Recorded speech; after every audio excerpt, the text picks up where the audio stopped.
তোমার প্রতি অনুভূতি গল্পের তৃতীয় পার্ট। হাসপাতালের গেটে এসে দেখি একটা প্রাইভেট কার দাঁড়িয়ে আছে। গাড়িতে করে একটা বড় বাড়িতে নিয়ে যাওয়া হলো। বাড়ি দেখে আমি তো প্রায় অবাক। এই বাড়িটা কি আন্টির? তাহলে তো আন্টিরা অনেক বড় লোক, আর ওরা আমাকে নিজের বাড়িতে নিয়ে আসলো শুধুমাত্র মানুষের প্রতি ভালোবাসা আছেই বলে সম্ভব। আমি হাঁ করে তাকিয়ে বললাম, আন্টি এই বাড়ি কি আপনাদের? আন্টি বললেন, এটাই আমাদের বাড়ি, চলো ভিতরে। আমাকে নিয়ে একটা রুমে শুইয়ে দিল। আন্টি বললেন, আচ্ছা বাবা তুমি এখন রেস্ট নাও, আমরা পরে তোমার সম্পর্কে জানবো না হয়। আমি বললাম, জি আন্টি। আন্টিও তার মেয়ের রুম থেকে চলে গেল। রুমটা অনেক সুন্দর, ওরা মানুষ যেমন ভালো মনের, রুচিও সুন্দর। খুব ক্লান্ত লাগছে, শুয়ে শুয়ে ভাবছি আর যদি ওনারা আমাকে না নিয়ে আসতো আমি কোথায় থাকতাম। পা ভাঙা নিয়ে রাস্তায় ভিক্ষা করা ছাড়া কোনো উপায় ছিল না। জানি না বাড়ির কি অবস্থা। আম্মু কি আমার কথা ভাবছে? আম্মু কি বলছে? ছেলেটার এমন বলে শাস্তিটা একটু বেশি হয়ে গেল। আমি তো আম্মুর চোখের মনি ছিলাম, নাকি তার জন্যই আম্মু সে কষ্ট সহ্য করতে পারেনি? আম্মুর মনে আমার জন্য ঘৃণা জন্মে গেছে। আম্মু যদি জানতে পারতো তার ছেলে পা ভেঙে ফেলেছে, আম্মু কি এখনো রাগ করে থাকতো, নাকি ছুটে আসতো?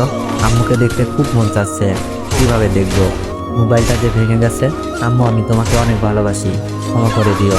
বলতে পারি নাই সত্য কথাটা, আর মনে হয় চাইলেও বলতে পারবো না। মোবাইলটার সাথে হয়তো ভিডিওটাও হারিয়ে ফেলেছি। খুব জানতে ইচ্ছা করছে আপু কি আমার কথা ভাবছে, নাকি আমাকে তার মনে কবর দিয়ে ফেলেছে। আর সুমি আপু হয়তো বলছে বিশ্বাসটা ভেঙে দিয়েছে, আর মিথিলা তো বললই দুলাভাইকে বিয়ে করে ফেলবে। তবে দুলাভাই কি এই ভুলটা আবার করবে?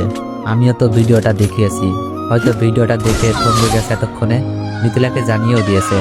ভাবি হয়তো এখনো নীরবে থাকছে, বলছে বিনা দোষে আজ আমি ঘর ছাড়া। আমার খবর নেওয়ার জন্য হয়তো মোবাইলে ফোন দিচ্ছে, কিন্তু ফোন বন্ধ পেয়ে হয়তো ভাবছে ছেলেটার কিছু হয়ে গেল নাকি। ভাবতে ভাবতে কখন যে ঘুমিয়ে যাই। হঠাৎ একটা মেয়ে কণ্ঠে কে যেন ডাকতে লাগলো, এই যে উঠুন। আমি চোখ বন্ধ রেখেই বললাম, কে? আমি রিমি।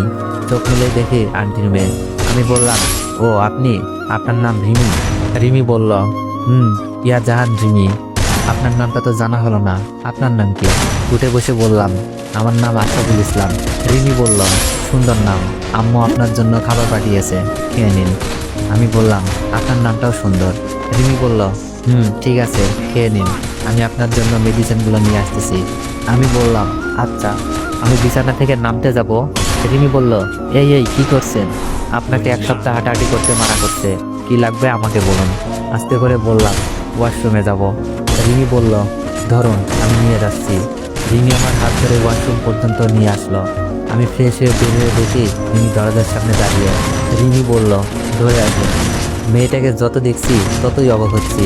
শহরের মেয়ে আর এত ধনী ঘরের মেয়ে হয়েও মনে কোনো হিংসা নেই। বিছানায় বসে বললাম, আমার জন্য আপনাদের অনেক কষ্ট হচ্ছে, আমি আপনাদের এই ঋণ কখনোই শোধ করতে পারবো না। চোখের কোণে পানি আটকে গেল।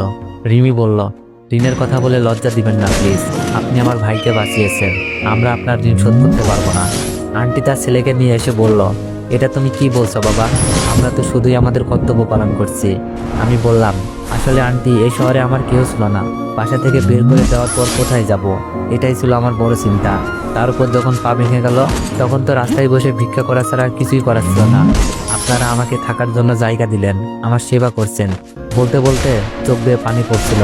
আন্টি আমার চোখের পানি মুছে দিয়ে বলল, কেঁদো না বাবা, জানি না তোমার সাথে কি হয়েছে। এখন খাবারটা খেয়ে মেডিসিন খেয়ে নাও, পরে শুনবো তোমাকে দেওয়া অপবাদের কথা। খাবারটা খেয়ে নিলাম। রিমি আমাকে মেডিসিন দেখিয়ে দিল, মেডিসিন খেয়ে নিলাম। পেটে অনেক ক্ষুধা ছিল। আন্টি চলে গেছে। রিমিকে বললাম, আচ্ছা একটা কথা বলবো? রিমি বলল, বলেন। আপনাদের বাসায় কে কে থাকে? আমি আসলে রিমির আব্বুর কথা জানতে চাচ্ছিলাম। রিমি বলল, আব্বু আম্মু আমি আর আমার ভাই, আর বিভিন্ন কাজের হেল্প করার জন্য কয়েকটা কাজের লোক।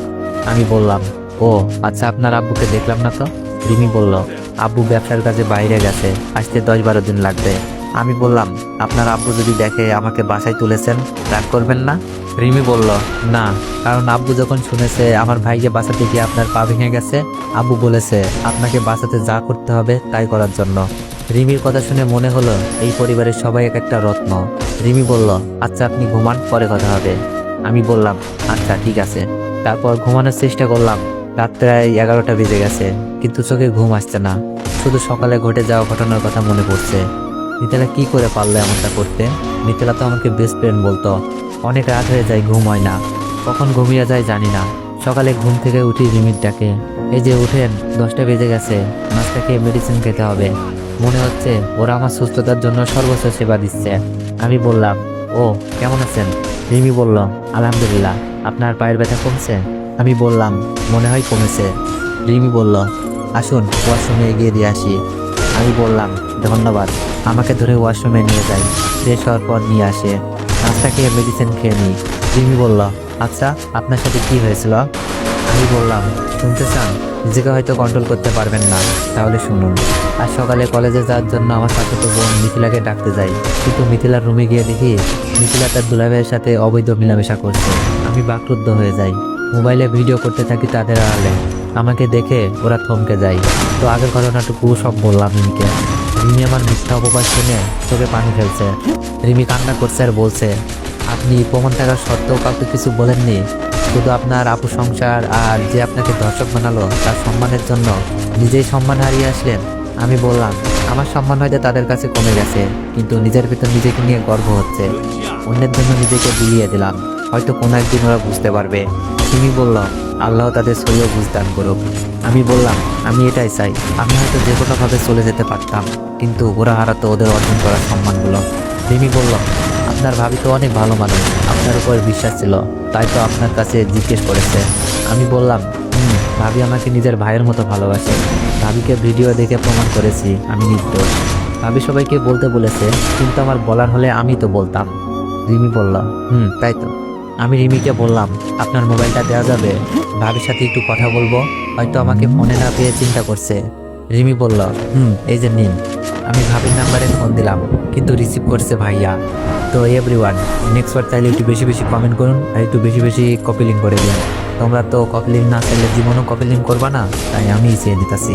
আর হ্যাঁ, গল্পটা কার কাছে কেমন লাগতেছে সবাই একটু কমেন্টে জানাবেন। ধন্যবাদ।